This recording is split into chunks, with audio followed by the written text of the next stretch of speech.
Everything you need is already inside of you. The world would not be what it is without you. When we begin to create change within us, we begin to create change in the world around us. Your journey to becoming your best self as the whole person starts right now.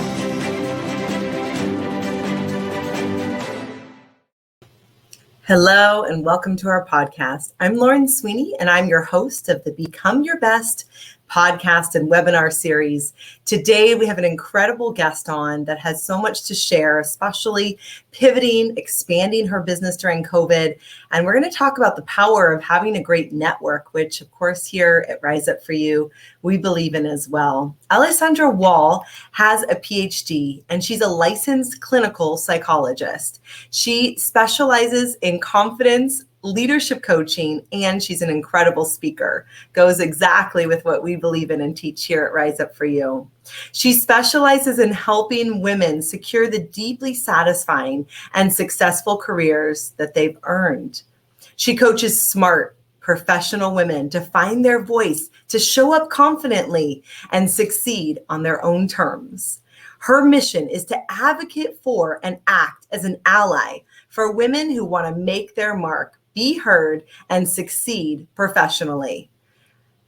We are excited to have her all the way from San Diego, California, as we navigate and talk about being our best in this environment. Alessandra, welcome to the podcast. Oh, it's great to be here.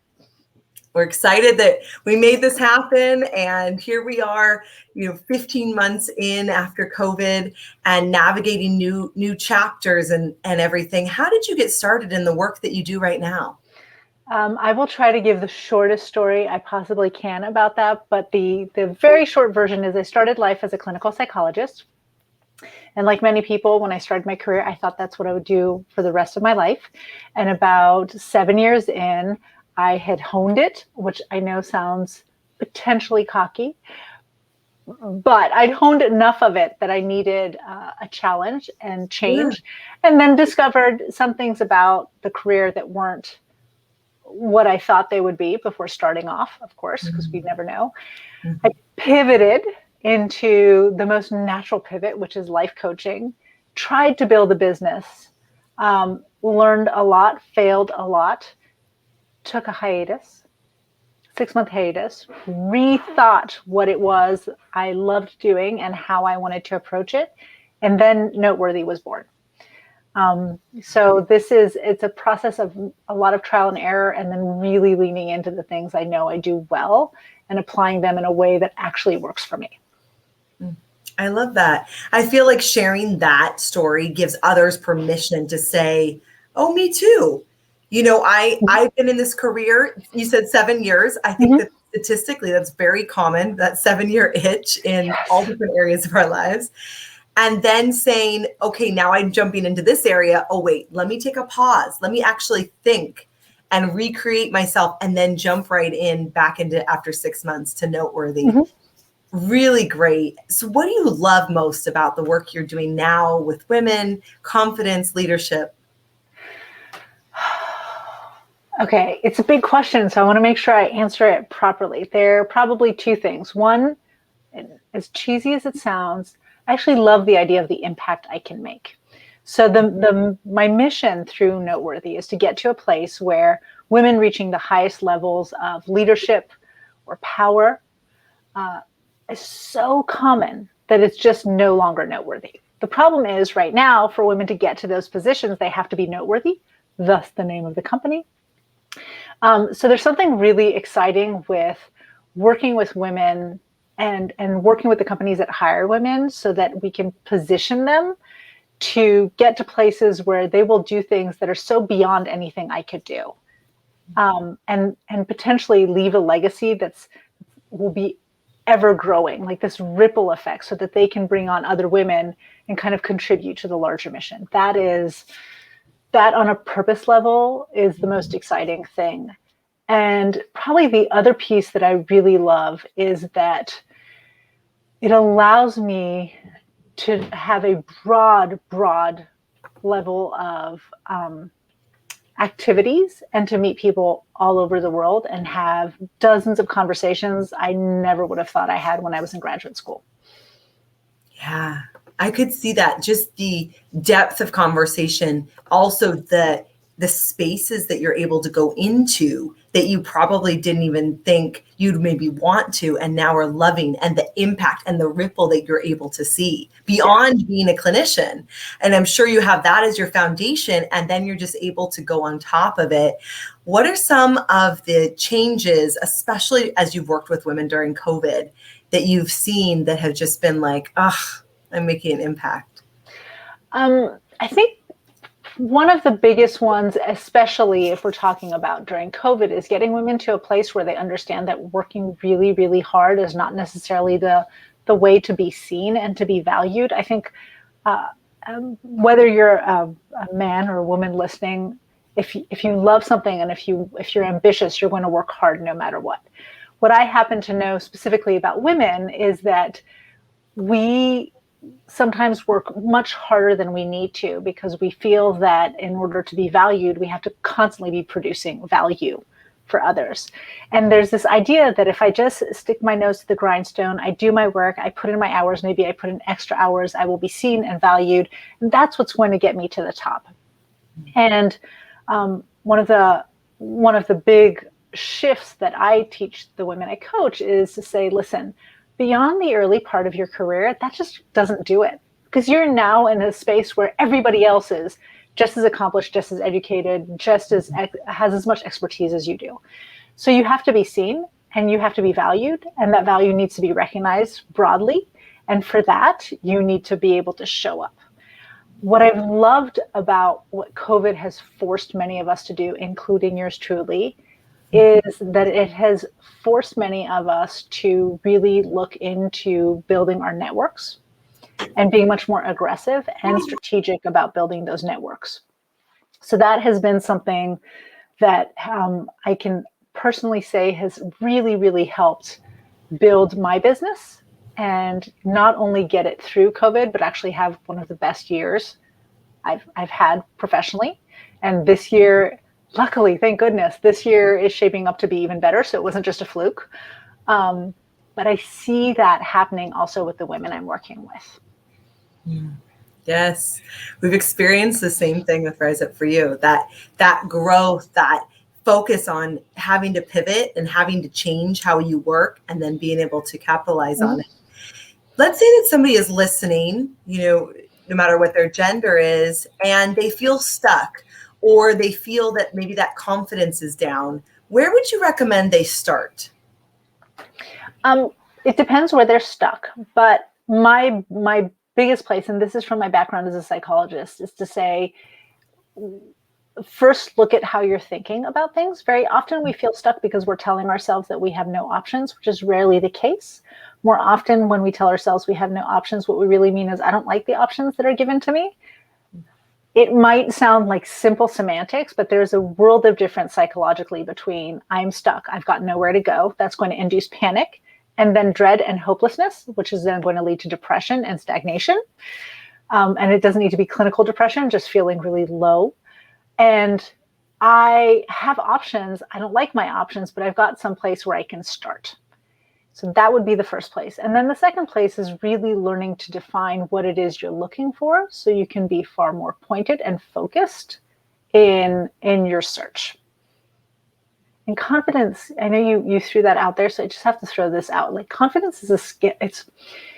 Confidence is both a trait and a state that can be developed. And confidence usually comes from practicing things that make us uncomfortable. So if you're sitting around and you feel stuck and you have options, but they make you uncomfortable, try to figure out which one's the best for you and just practice it. You might fall flat on your face, but I guarantee taking that step and proving to yourself that you can go through it is going to help you build that confidence. Yeah, I love that. I so agree that it's a skill. And we're born, as little babies, and we come out and everything's great. And then things happen, of course, over time. And I love that idea that we can rebuild the confidence. And our founder's book is all about that, rebuilding our core, and that it is a skill. And so maybe if someone's listening and they feel stuck, they can remind themselves or know, it's a skill, meaning I can get better. I can get better at jump rope. I can get better at reading. If you and I both have little kids, I can get better at the skill of confidence as well as an adult. Let's pivot and talk about leadership and how you see things have shifted. So most of your clients that you work with are women. How do you see that space having kind of shifted in the last year for them? Again, probably seeing a lot of what we're reading in the media, right? So on the surface, at the very least, and I am a very skeptical person about the way companies sometimes do things, but let's just be hopeful and optimistic for a moment. On the surface, there's a better understanding that people are really diverse in their needs, and that companies can adapt to that diversity and provide flexibility, which will then allow individuals, in my case, working with women, but again, for you gentlemen listening, this applies to you too, to work in the best possible way. You know, as a mom, I don't know about you, but so I have two businesses. I have Noteworthy, which is the coaching, consulting, training practice. And then my other practice is my therapy practice. So when the pandemic hit, I was terrified. I remember going to a good friend of mine, breaking out in tears and saying, oh my goodness, I'm going to lose both of my businesses because my therapy practice is no longer driven by insurance. And my coaching practice was just really taking off despite, I had to take that hiatus. So version 1 of the coaching practice, not so successful, learned a lot, applied the learnings of version 2, and things were just taking off. But trying to manage that while managing the children at home, for me, the panic and anxiety of my patients, actually my therapy practice swelled up. It was a real reminder of how much we have to juggle. And what was really beautiful was watching suddenly this awareness and this understanding and this compassion, right? Not just empathy, like I get what you're going through, but compassion. I get what you're going through and let me see what I can do to support you because I understand that you have value. That if we can just keep that going through the crisis into our daily activities, if we could not need a global pandemic to extend that kind of compassion to each other, then this might have been a real blessing in disguise, right?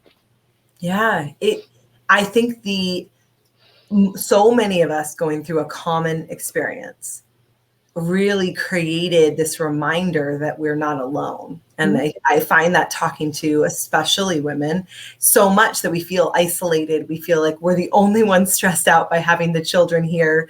I had to go off camera because my 6-year-old came in to see if he could have a popsicle while I'm live. So, that type of stress, but yet there's commonality in that we're going through things in a similar time. I think there's something so beautiful in that and comforting in that, in just normal everyday anxiety, normal everyday freaking out or being triggered, creating a new base level of, okay, where can I go from here? What tools can I gain now in my toolbox to help me, as we move forward? I think, from a women's perspective, and since this is the last time I'll say this, everything I'm saying about women for the most part applies to men. If it doesn't, I'll make that distinction. But what it's also enabled us to do is set better expectations. Right? People are always talking about boundaries, but boundaries are what you have to set when you either don't have clear expectations set or when the expectations that you're setting are not being respected. Then we have to set boundaries to make sure that our expectations and needs are being respected.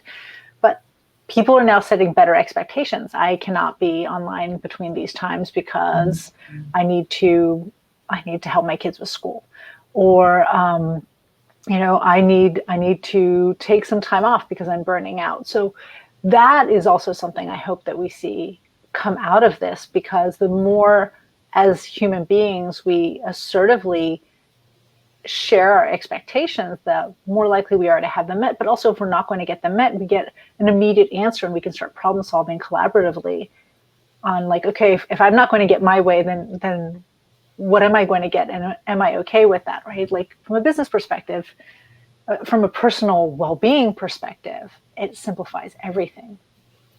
Totally agree. I also love that I got to recreate boundaries or things that I want to do, things that I don't want to do. There's such freedom now that things are starting to open up, especially in the United States, not as much in certain countries, but here I'm noticing, okay, Lauren, you don't have to say yes to everything. You don't have to. And before I never would have had that thought. And then when everything was canceled, all the birthday parties, all the sports, all the things, of course, I was unhappy about it. But yet there was such a peace in literally being back kind of at home base and saying, now what do I want to choose to put in? So I'm really conscious of not having to just make up for time or say yes to everything. Right. Yeah, I agree. And there was a moment during the pandemic where everything was really silent and it was peaceful, right? There was the initial panic, and then there was this silence where all the freeways, interstates for those not in California, and auto routes for people internationally, were just silent. And it was so peaceful. So finding a way to reclaim that once everything gets really busy again is going to be really important. And I think we're seeing that. Like, people are coming back and they're both kind of jubilant and really stressed out. And you're right, we're experiencing that in the States. I grew up in France, so I know that things are still locked up quite a bit in there. And I have family in Italy, so we're having conversations. Do business in London, so I'm having conversations with people in Europe for how things are slowly opening up there, but they'll be at exactly the same place we are soon enough. Absolutely. Canada as well, very much locked down. So it is interesting allowing ourselves, having that perspective and doing some self-coaching to remind ourselves, okay, what are my choices? Where do I want to go from here? Well, Alessandra, if people want to find out more about you, I know that we have your website, and if people are watching, it is on the screen, but if they're listening, it's noteworthyinc.co, noteworthyinc.co, and tell them what they could find when they go there. A little bit of a story about me and our mission, but mostly a description of why working hard isn't working for women and some various solutions to that. And then for teams too, because although I speak a lot about women, because the strategies I use work for globally, I also do trainings for like company-wide leadership. And a lot of resources. I think one of the things I wanted to make sure I did on the site is kind of pull free resources to help people through stress and anxiety. That's my background as a psychologist, through articulating your value. That's a lot of the work I do as a coach. So all of that's on there. And a picture of my family, but like 4 years ago. So they all look super cute. Now they're a little older, right? You have two boys. A little bit older, a little bit louder, a little less compliant. Absolutely. I can relate on that level as well. And then tell us about the values articulation. You have this as a free offer for everyone watching or listening. Tell us a little bit more about that.